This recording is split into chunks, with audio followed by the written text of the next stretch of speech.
You said yes again. You knew before the words were fully out of their mouth that you did not want to. You felt the familiar contraction somewhere in your chest, the quiet internal voice that said, not this, not now, not again. And then you heard yourself say, sure, of course, no problem. And now you are lying awake at 11 o'clock on a Tuesday, carrying something that was never yours to carry, resentful at them for asking, and more resentful at yourself for answering the way you always answer. And the most disorienting part is that nobody forced you. Nobody held anything over you.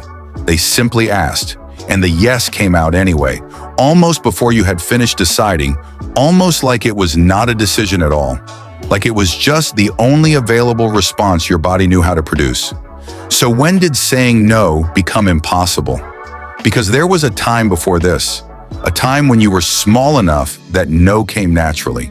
Children say no constantly, freely, without guilt, without a 3-day emotional recovery period.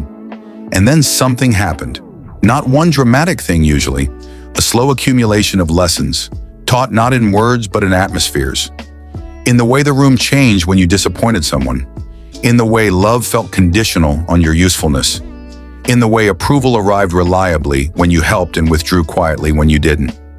You learned the way children learn everything important, through repetition and consequence, that your value to the people around you was connected to your willingness to give them what they needed. That being agreeable was not just polite, it was safe. And your nervous system, which at that age was still being assembled, filed that lesson in a place much deeper than thought. That is where the yes lives now.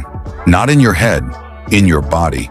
Psychologists who study people-pleasing behavior have identified it not as a personality flaw, but as a survival response with a specific neurological signature. Dr. Gabor Mate, who spent decades studying the relationship between early emotional environments and adult behavior, describes chronic yes, saying as an adaptive strategy developed in childhood, when the authentic self, the self with needs and limits and preferences of its own, learned that expression came with a cost. The technical term is self-abandonment, and it describes something precise, not occasional compromise, not healthy flexibility, but the systematic, reflexive, almost automatic suppression of your own needs in order to manage someone else's emotional state. You do not just say yes to tasks, you say yes to moods, to expectations, to the unspoken weight of what someone else might feel if you said anything else. But here is where it gets complicated, because the inability to say no is not just about being kind. It is about something running underneath the kindness that has a different name entirely. Research on fawn responses, a concept developed by therapist Pete Walker to describe a fourth stress response alongside fight, flight, and freeze, found that chronic people-pleasing activates the same neural pathways as threat response. When someone makes a request of you and the possibility of saying no triggers anxiety, guilt, a rapid internal calculation of consequences, that is not social consideration. That is your nervous system reading the situation as danger. Not physical danger, social danger. The danger of disapproval, of disappointment, of the specific cold withdrawal that someone in your past used, consciously or not, as a form of control. And your nervous system, which cannot distinguish between a past threat and a present one, responds the same way it always has. It appeases. It accommodates. It produces a yes before the rational part of your brain has even had a chance to weigh in. Here is what that costs you over time, and it is worth saying without softening it. Every yes that should have been a no is a small withdrawal from your own account. Your time, your energy, your sense of your own preferences as things that deserve to exist and be honored. Research on emotional labor and chronic overcommitment consistently finds that people who cannot say no report significantly higher rates of burnout, resentment, and a diminished sense of personal identity over time. Not just exhaustion, identity erosion, a slow blurring of the line between what you actually want and what you have simply agreed to want because it was ease.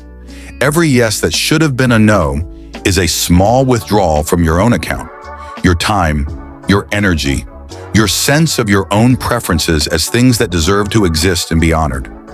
Research on emotional labor and chronic overcommitment consistently finds that people who cannot say no report significantly higher rates of burnout, resentment, and a diminished sense of personal identity over time. Not just exhaustion. Identity erosion, a slow blurring of the line between what you actually want and what you have simply agreed to want because it was easier. You stop knowing your own preferences because you have spent so long overriding them. You stop trusting your own limits because you have spent so long pretending they are not there. And the people you have been saying yes to all this time often have no idea because you have been so good at making it look effortless. That is the particular loneliness of this. You are surrounded by people who need things from you, and almost none of them know what it costs. Here is what nobody tells you about learning to say no. The first few times, it will feel like doing something wrong. Your nervous system will treat it as a threat. Your heart rate will climb. You will over-explain and over-apologize and add 3 qualifications to a single 2-letter word. That is not weakness. That is years of wiring being asked to carry a different current for the first time. The discomfort is not a sign that you are doing it badly. It is a sign that you are doing it at all. And here is the truth that changes everything once you actually let it land. The people worth keeping in your life will not leave because you said no. They will not punish you for having a limit. They will not love you less for being honest about your capacity.